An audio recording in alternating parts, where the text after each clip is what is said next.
Let's take a look at the smallest and quickest Volvo SUV ever with an extended driving part. And I can tell you, SUV, maybe it is rather a hot hatch, a hot electric hatch. Let's find out more about this one with Thomas Nautogefühl in 4K, full screen, full length. Let's go front. Of course, all the way sleek and closed, as we know for the electric vehicles, and the Thor's hammer design for the LED in the front, with a segmented part as well. So a very modern approach. Vapor grey is this exterior color. Once again, I fit very well to it. Here, the wheels, we can already see them at the side, 20-inch, pretty massive, the biggest ones that are available. Will they still deliver comfort? We will find out very soon. Smallest wheels would be, by the way, 18-inch, and here the length is 4 meters 23 or 167 inches. That is actually quite tiny, and if you think about the siblings of this one, the platform siblings, the Zeekr X or the Smart 1, Smart 3, this one here is the smallest of them all. And we can see a rather upright styling here. So you still see Volvo design, definitely. Nice EX30 badge right here. And we have the charging flap here. And that is actually quite interesting because 22 kilowatt AC charging and 150 kilowatt DC charging gives you some 26 minutes from 10 to 80% state of charge. Two battery sizes, either 41 kilowatt hours net together with rear-wheel drive. I think that's just too small because even the bigger battery at 64 kilowatt hours net is not too large. So I would rather go in for the big battery. And then also for the big battery you have two versions, rear-wheel drive or all-wheel drive. Acceleration figures, 5.3 seconds for the rear-wheel drive version, 3.6 seconds for the all-wheel drive version. If you have the US models, by the way, minus 0.2 seconds for the 60 miles per hour acceleration figure each, so you can deduct that. Then visually I think it's a mix of SUV and hot hatch. This SUV quotation, because all the Volvo SUV models, they had this vertical signature, and you find that here, but then a little bit modern interpretation. And what's also interesting here for the rear hatch, there's this small button we can press and then the hatch is opening. I think it's quite visible. First look, you can store some significant luggage in here. Let me quickly clean it up for you. 320 up to 900 liters, that's 11 up to 32 cubic feet. And the width here is a little bit less than a meter or 40 inches. And the length, I mean, it's a short vehicle, so some 70 centimeters, 28 inches. If you exactly want to know the dimensions, by the way, look at here. This is actually the full, this is brought to you, sponsored by IKEA. Will the IKEA items fit in this Swedish vehicle, which is built in China, by the way? So I think that's a very nice idea here. I already folded one half of the seat there, 140 meters, 56 inches. And here underneath, by the way, you can store some significant things, also a charging cable, for example. And if you want that all the way flat, you can also do it like this. And then you have the lower floor stored here. I think it's also a nice idea. It's one of the things I often hate about trunk of the vehicles here, about the trunk covers especially. So when you load things in, maybe you do it sometimes quickly, and then here you touch this here, this edge, with your hand, and I already damaged here something of my skin because this edge here is so super razor sharp. You really have to pay attention. So yeah, just a warning out there.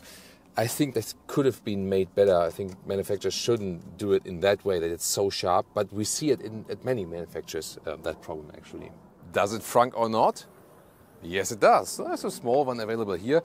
A small charging cable does fit in there, and you have here some silhouette, for example, of an elk and so on, so a little bit more playful in the design. Turning indicators in the front, replace the whole Thor's hammer daytime running light, pretty cool. By the way, I heard that some say that it would be like an evil clown's face in the front. I don't see it, but do you see it?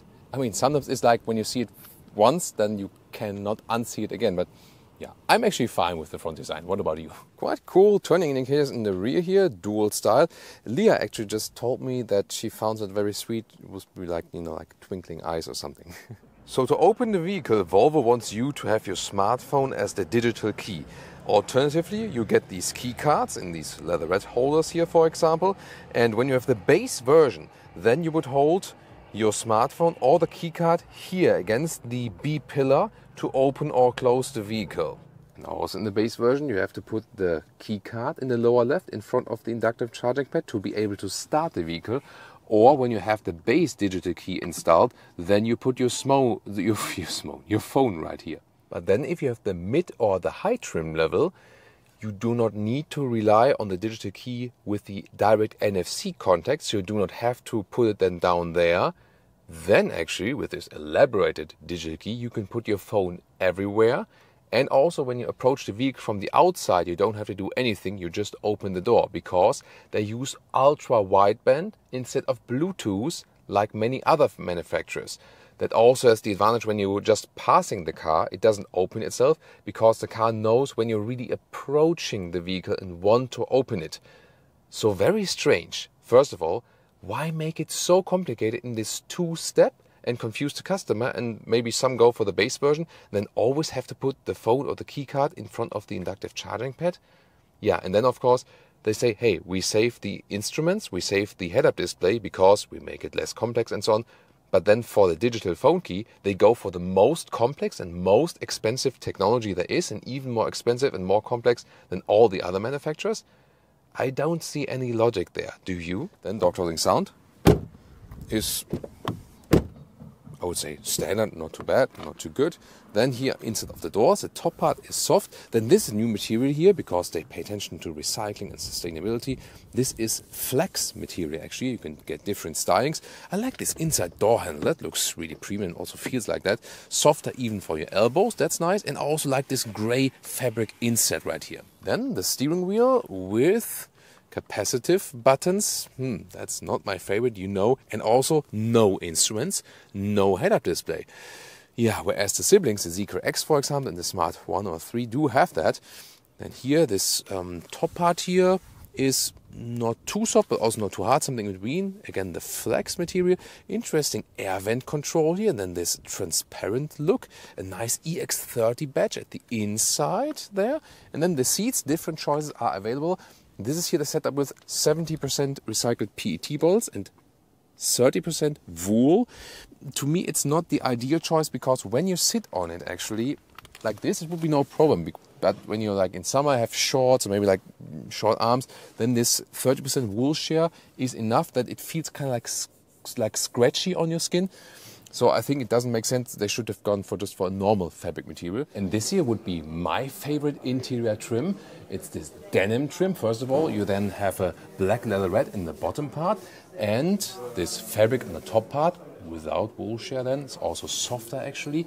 And on the dashboard you have actually recycled denim fiber from denim waste. So that's a great idea also to reduce more CO2. I think it's also the best, like more like drawn back conservative look, but really cool in the color combination. And this will be my second favorite choice. Here the bright seats, bright leatherette in the lower part called Nordico, and then the pure fabric, all recycled as well here in the top part. However, in this combination then you get this dashboard, and for some that is too much obvious recycling, you know. So probably then I would stay with this denim look, or what do you think? Also the steering wheel with a vegan material, so Volvo has been doing a lot in that respect, and also, for example, 100% recycling floor mats and so on. So this whole vehicle has 1/4 less of CO2 impact than a model they would have produced before from the whole circle. Seating position.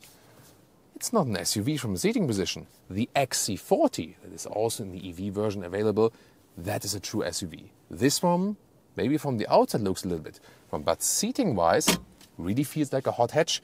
To me, comparable also with the steering setup, like a Renault Megane EV, for example, manual up and down, in and out. But the seating comfort is still very decent. Interior cockpit overview, you can decide if you call it clean and minimalistic or cost savings. That is really matter of preference, I would say. It is super clean and kind of like calms your eye. Here, once again, with this flex insert, they also have a structure, so it feels really interesting.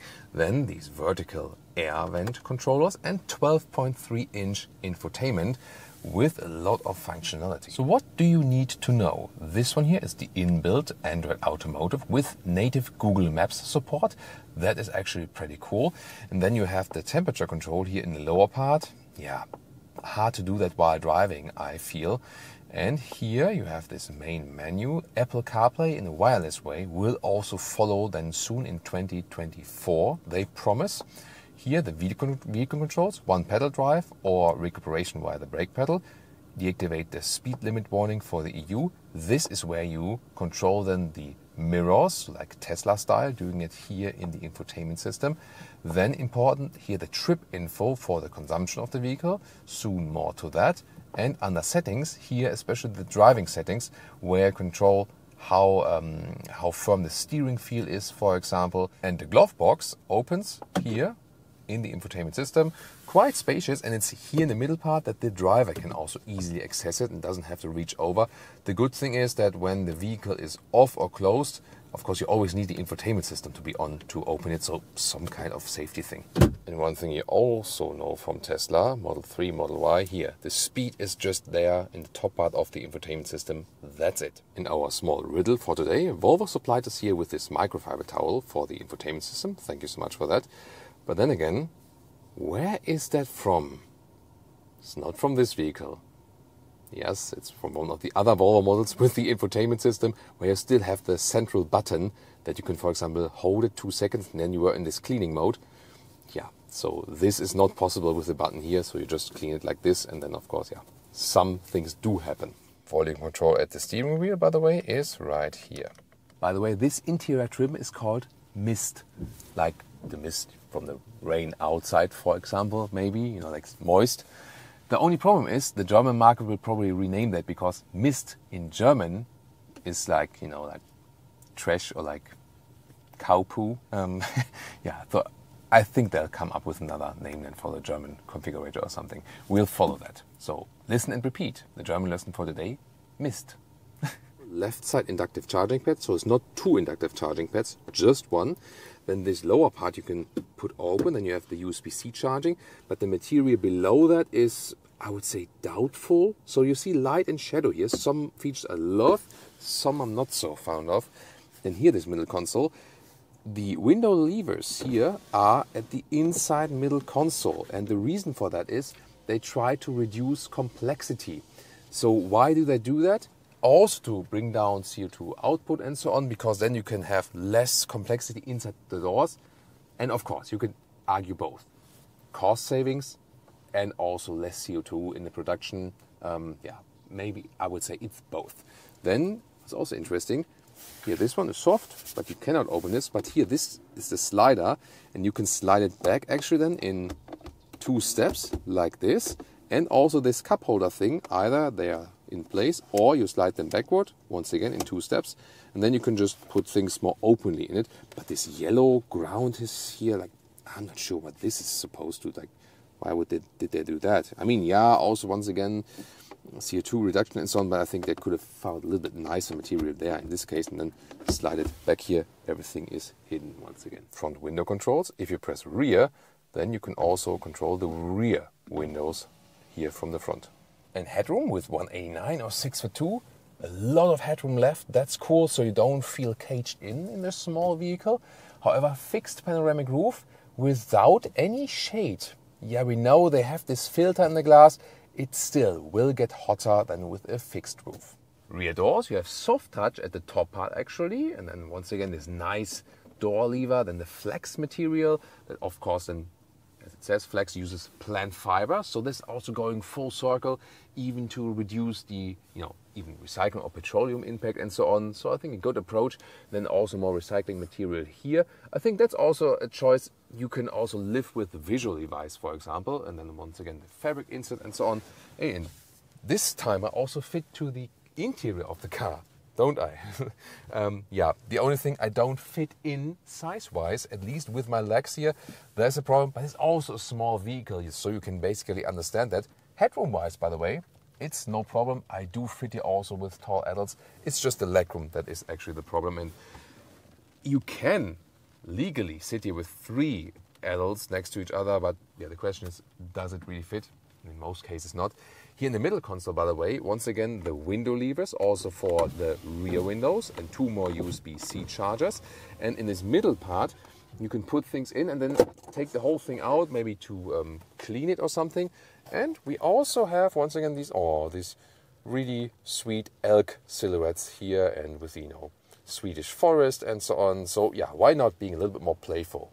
Acceleration. Plop. That's a 100 kilometers an hour, 60 miles an hour. I think that works quite well, doesn't it? So we have the all-wheel drive version here, obviously the performance version, and as a comparison with the performance all-wheel drive activated,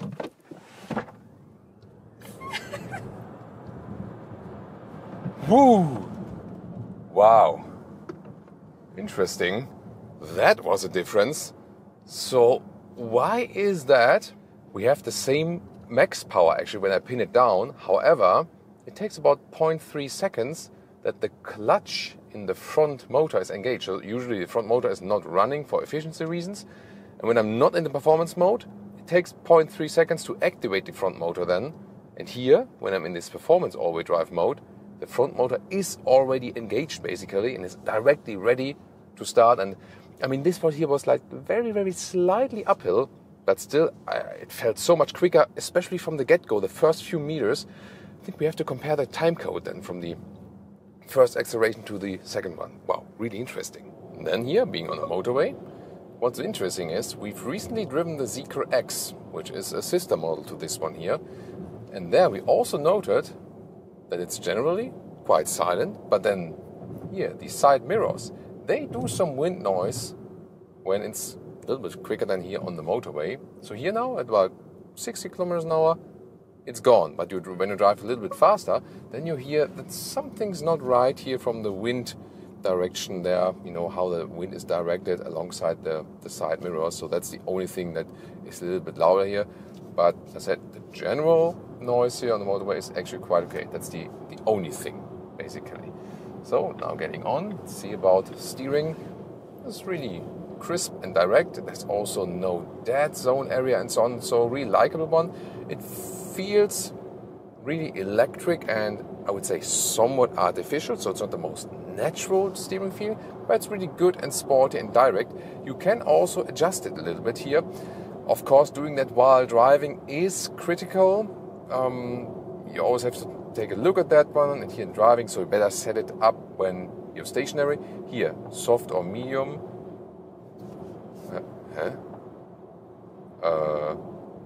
There it is. Yeah, see how distracting it is. That was time interval to vehicle ahead, and I was thinking, oh, I'm in this menu. So here now, steering wheel, soft. It's super light then, medium, a little bit more feedback, but I prefer the firm setting. Do you also prefer it firm? Tell me in the comments. Sorry, I had to go for this one. Then here, I think this is the best setup, because otherwise it is just too soft, but maybe that might be good when parking in and out or so. Being on the motorway, by the way, suspension so far does a good job, and also it doesn't shake up much, and we have 20-inch wheels mounted, and for that, so far, the suspension comfort is decent. We'll test it once again when we have more broken up roads. Let's take it that way. Here, the lane change. We also have the blind spot monitor, very good integration. And here, by the way, when I click this one, I go back to my GPS. It's the native Google Maps GPS. That's, of course, really helpful. Only speed. I see nothing in a head-up display. I see nothing in instruments because there are none. And in the sister models, they are available. Okay, so here I always have the speed there. The same fate as in Tesla Model 3 and Tesla Model Y. And some say it's fine, and some say it's not. So what do you think about it? Are you okay that the speed is just there? Tell me in the comments as well. So, you know, there are these third-party stuff for Tesla Model 3 and Tesla Model Y, which add instruments and then add Apple CarPlay on the instruments, and you reach through then to that.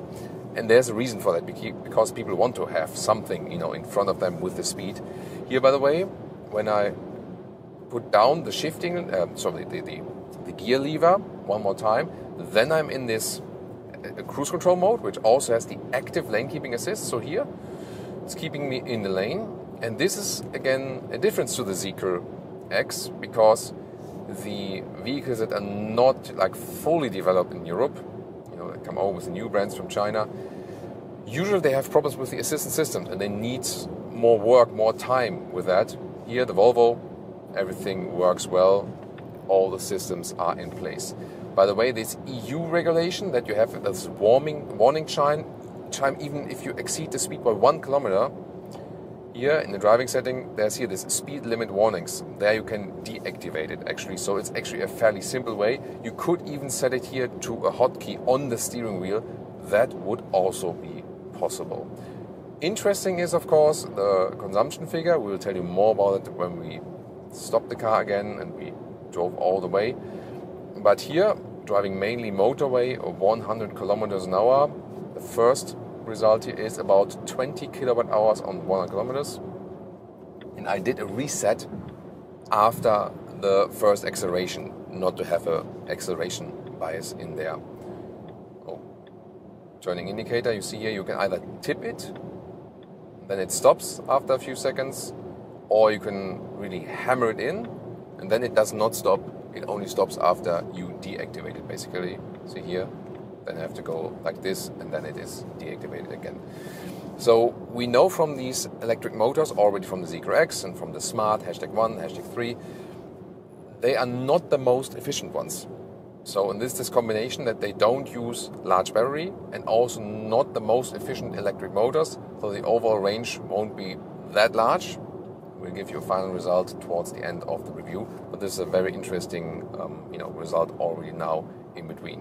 The overall driving experience is actually quite pleasant. So you have a lot of space here in the front, also above your head. So the overall size of the vehicle does not reflect the size while driving. You don't feel that you would be driving a super small vehicle or something. And here lane change at 100 kilometers an hour, 60 miles an hour.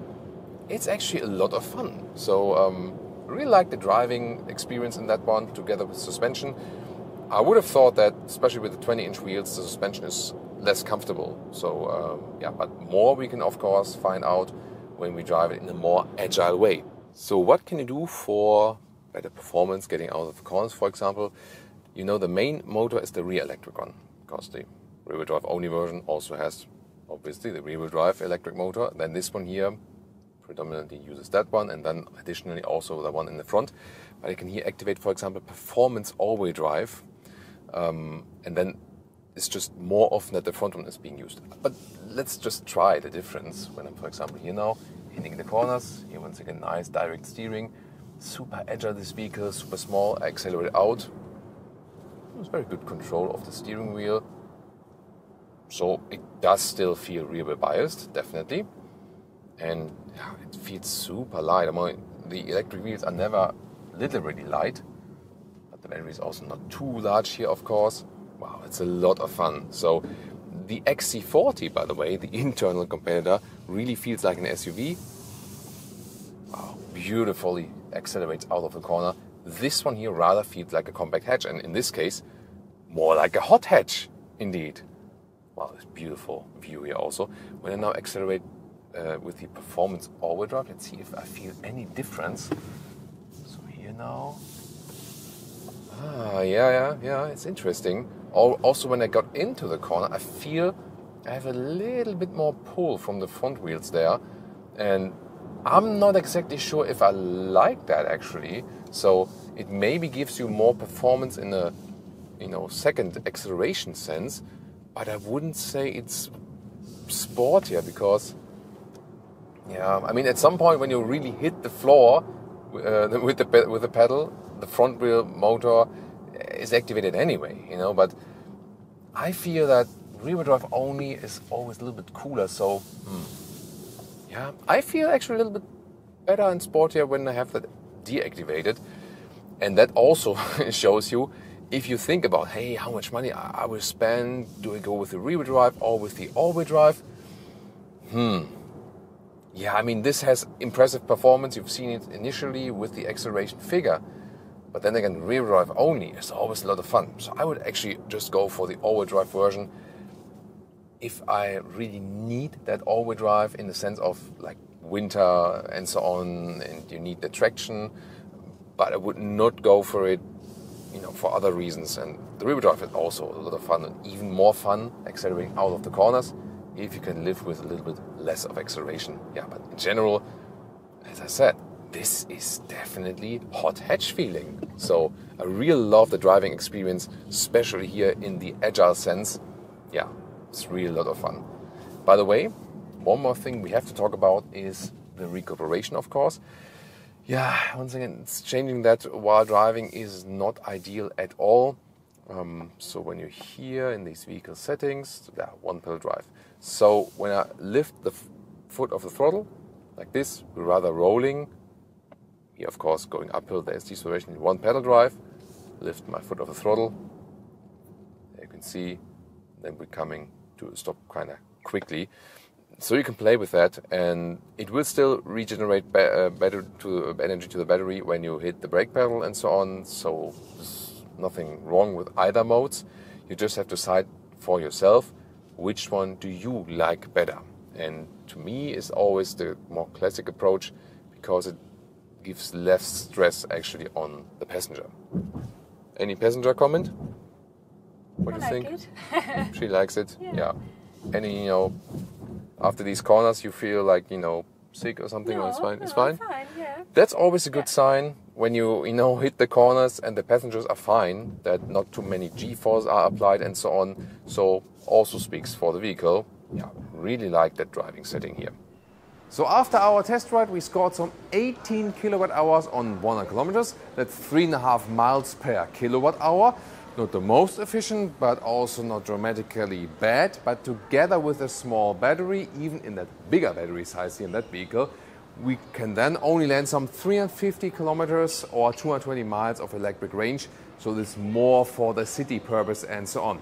The Zeekr X we scored a little bit worse even, but it also depends on the driving profile. Here we couldn't drive too fast around the Barcelona area and so on. We drove a little bit more than like 100 kilometers, 60 miles an hour on the motorway. That was predominantly in that consumption test.